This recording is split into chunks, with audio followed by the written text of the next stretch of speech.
soo dhawaada asxaabteena meel walba oo naga daawanaysaan ama naga daalacanaysaan maanta halkan waxaan idinku soo gudbin doonaa 5 siyaabood oo aad ku kordhin karto dakhligaaga.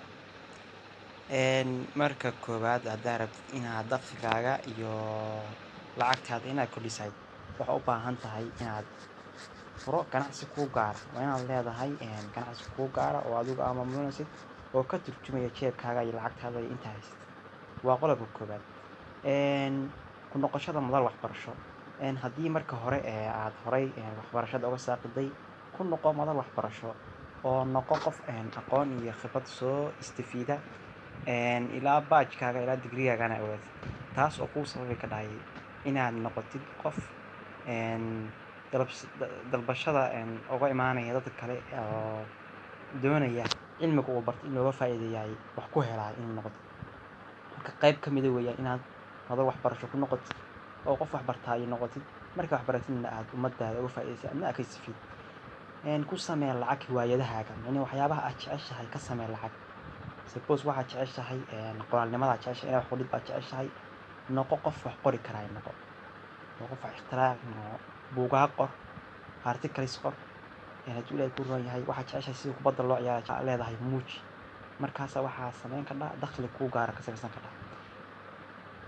Ama waxaa samaystay kala madal Facebook samayso, YouTube samayso, hadduu ilaahay ku roon yahay blogs samayso. Blogs waxaa yiraahdaa waa websites-ka artikelada lagu soo qoro fiidiyowga soo geli.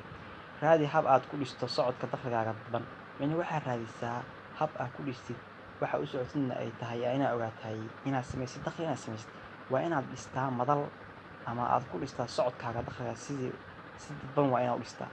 Suppose waxaad jeceshahay oo kale qof waxaad tahay oo kale shactiroola abaad. Shactiradaada ka samee income iyo dakhli ka samee ka faa'iideyso. Ilaahay wuxuu haybada kuu siiyay idina ka faa'iideyso. Suppose sida quraanka loo akhriyo taqaanaa quraanka tajwiid la soo akhri waa qayb hiwaayadada ka mid ah YouTube-kaaga soo gasho. haddii ilaahay ku roon yahay waxaad cilmi kala taqaanaa cilmigaaga soo gudbi si dadban uga shaqeyso dadkiina wax u faa'iideey adna ka istifiiso.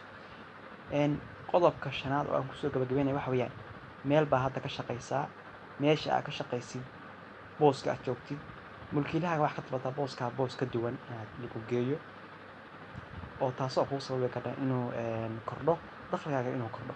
Marka codsi gudbiso had meel hadda ka shaqeyso shaqaale tahay in booska shaqaalenimada aad joogtid inaad ku qanacsanayn hadday dhacdo booska in laga bedelo oo booska loo geeyo. Waa qaab ka mid ah inaad ku kordhiso income-kaaga ama dakhligaaga kordhiso. Waa halkan waxaan ku soo gudbin doonaa fikradaha ganacsi